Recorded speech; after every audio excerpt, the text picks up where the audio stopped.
Hi, my name is Ted Walls, and I'm your instructor for PSY 255, online version of health psychology. The first thing you should do is go to the Sakai site for the course, which has been posted now for a week or two, and find the syllabus under the syllabus tab and read the syllabus thoroughly. Second, you should make sure that you get a copy of the textbook, which looks like this, Health Psychology by Richard Straub. And also go to the resources section on Sakai and follow the instructions to download the online tools associated with the textbook, which are called Launchpad. There's a quick start file that will give you an explanation of how to do that. And please send me an email or contact me during discussion, which is asynchronous. At any time you can put something on the discussion board. I've not used this text before, so I'm interested to see how the tool works out. Third, I'd like to give you some general comments for reading the first chapter. It's often difficult to get going at the beginning of the semester, so I've read the chapter over a few times, and here are a few things that I hope will help.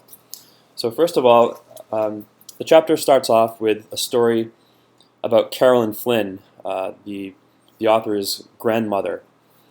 And I think the main takeaway of this story is that it emphasizes the intergenerational effect that health risks can pose. For example, if you have a grandmother or a parent or even a sibling who is experiencing great difficulty in life, trauma, they might react in various ways, even at the genetic level, to the health problems that their experiences pose. And these types of experiences can also be passed on through generations. Another good case of this, if you're interested in this idea, is covered well in a book by Gordon Fox called All God's Children. And this is a very interesting read about an African American family. It traces way back to the early days of slavery. It follows how the intergenerational cumulative risk of the experiences of that family passed down to produce one of the most prolific murderers of the 20th century. So it's basically his lifetime and multiple generations story. So that's covered on page 3. Some other interesting ideas. On page 4, what you'll find is a lot of discussion about the U.S. high investment in healthcare. The best outcome of high investment in healthcare would be that we have better health effects. We have a lot of money going into healthcare and people are healthier. Unfortunately, what your text points out very well is that that's not the case. We have probably the highest healthcare expenditure in the world, actually definitely the highest healthcare expenditure in the world, yet our health outcomes are among the worst among developed countries. One of the reasons for this is our failure to focus on prevention. We are caught in an old medical model of don't fix it unless it's broke, this type of thinking. So we go about our lives perhaps drinking alcohol, smoking, not exercising, eating foods that aren't necessarily that healthy, and we kind of wait for the tail to come around and hit us. And at that point we go to the doctor and say, fix me. Well, it turns out that doesn't work that well, and other developed countries, such as those particularly in Scandinavia, Norway, Sweden, these countries have invested a lot more heavily in prevention, and they've successfully changed some of the thinking about health, and that has produced better health outcomes, more than fixing it all the time, more than expensive surgeries and expensive drug treatments. An additional idea is that of behavior. Our healthcare system is very focused on the body. Let's do a surgery, let's give you a drug, this type of thing. But prevention works best when it's levied at the behaviors that can lead to health outcomes. So our failure to focus on behavior has only become prominently understood now. The 2010 Health Equity study or report that was given by the government is a very good one. And as you might expect, it focuses on preventable disease and also on equity. So a case like that of Carolyn Flynn, where you have an Irish immigrant who's experienced lots of difficulties and brings those difficulties into her toil to make it in the United States, You would hope that our healthcare system would be fair to all ethnicities, all ages, all genders, etc. Unfortunately, what we see is that our health system differentially favors those who are in the majority. So if you have problems that are more unique, specialized to a subgroup, our healthcare system tends to be vanilla, it tends to be the same for everyone, and that doesn't necessarily help anyone. So please spend some time reading that over around page 4. On page 7, your text begins to talk as if it's going to give you a definition of health psychology, and it very adeptly does not do that. I think they chose to not do that.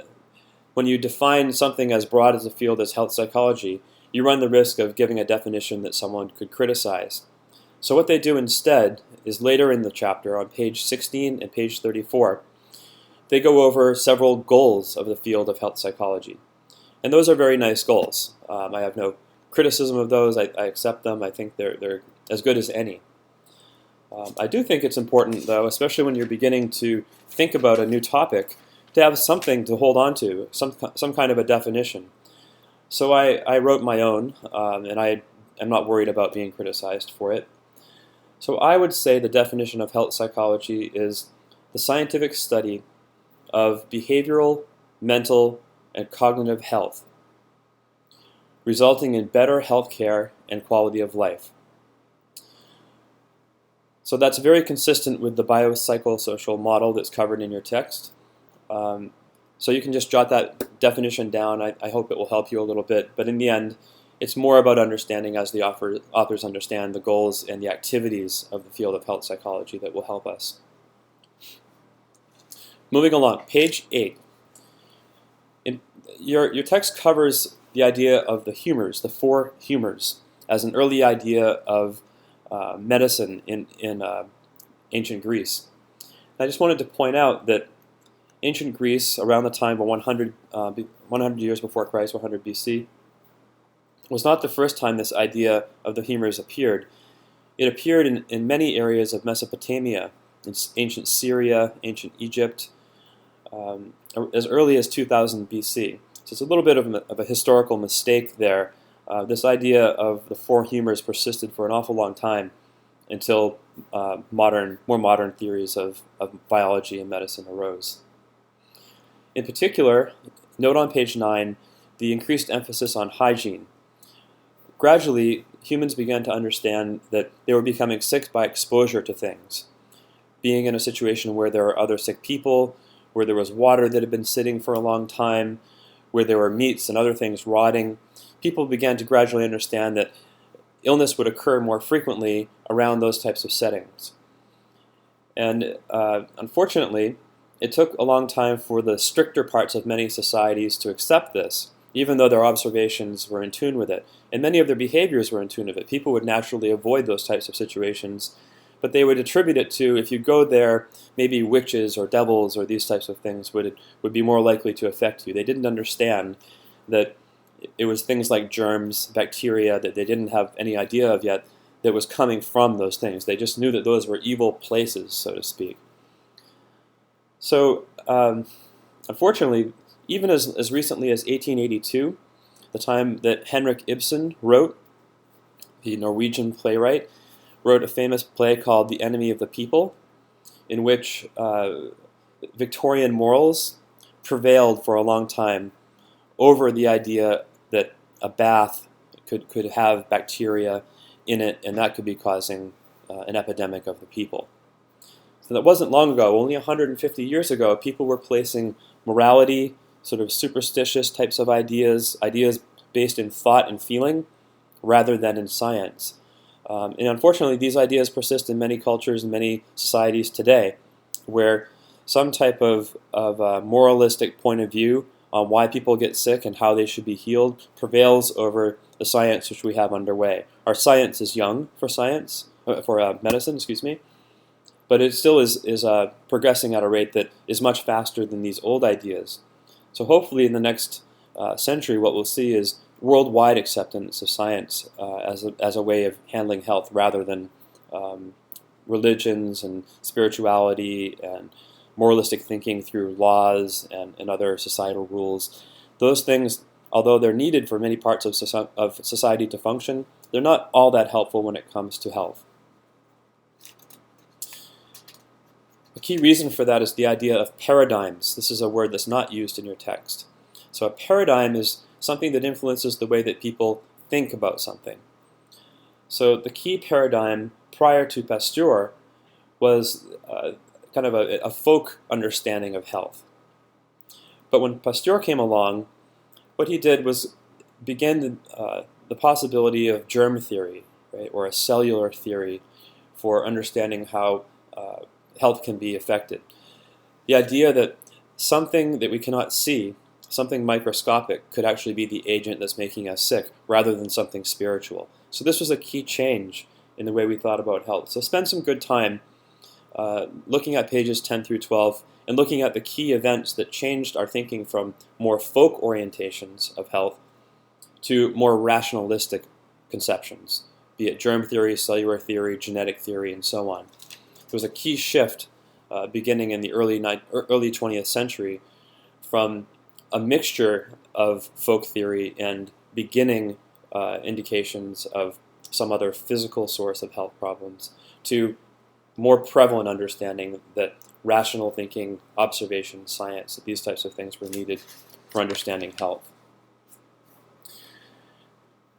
In the remaining pages of your text on Chapter 1, beginning around page 16, there's a lot of focus on what health psychology actually is and where it came from. And I'd like to point out that Matarazzo, who was indicated as the first author of an American Psychological Association report on health psychology, was not the founder of health psychology. There is no such founder of health psychology. And I just want to make sure you don't misread that passage on page 16 as such. It kind of reads as if Matarazzo might have kicked off the whole field in this report. He was just the main author on a report of several scientists who decided to give form to the field of health psychology for that organization. Health psychology had been emerging for a long time in lots of disciplines, in medicine, psychology, even philosophy, in the beginnings of epidemiology. So make sure you don't make that mistake. It's not a founder, it's someone who helped codify what's going on. Moving along, page 18. There's a suggestion of evolutionary psychology as being a key tool within health psychology, and I agree with that. The central ideas of evolutionary psychology are that our genes are inherited over millennia of evolutionary effects, and we've inherited some things that make us either liable for certain disease or protected against certain disease. And some of those things might be behavioral. We inherit certain genes that control our behavior to an extent. So if we're more likely to be impulsive, we might be more likely to get in accidents. So that's a negative health behavior that you might inherit through a gene or a set of genes. So an epigenetic inheritance in that case would be several genes that could relate to impulsive behavior that could cause accidents. So that's the general idea of evolutionary psychology, that you inherit some things through your genes which were developed over millennia through evolutionary forces, and it's those genes that are controlling certain choices, certain predispositions that lead you to health outcomes. It's sometimes difficult to prove that these outcomes actually came from evolution. You have to accept evolution in general, and then you'd have to be pretty involved with work on genetics and also evolutionary research to make a strong proof that that's the case. So I think health psychologists end up generally kind of accepting that probably most of our behavior has some evolutionary roots, but they don't spend a tremendous amount of time, most don't spend a tremendous amount of time trying to prove it. Nonetheless, it's a nice idea. A caveat there is that one might think that you could be predetermined to have a certain outcome if you got a certain gene. And this is the idea of determinism, that if I receive this gene for alcoholism or drug abuse or for other behaviors, then I'm destined and there's nothing I can do but to go down that course. And that's not the case. We do see a lot that there are predispositions, liabilities, so to speak, for certain behaviors, but very few studies show that everyone who gets a certain behaviorally associated gene ends up with a bad outcome. So be careful in your thinking about that we're still trying to understand how genes work and how they are commuted into behavior. Finally, on page 20, there's quite a lot of talk about the paradox of being young, basically. And what I'd like to share at this point is this idea of the pencil effect. This is not covered in your text. And the pencil effect for me is a basic idea. Let's say that you're writing your life. You're given some paper and pencil, and you're going to write down your life. You're going to write it as you live it. Would you like for this exercise to be given a short pencil or a long pencil? And most people would, unless they're joking, would say, well, of course I'd like to have a long pencil. I'd like to write many things in my life. I'd like my story to be very long.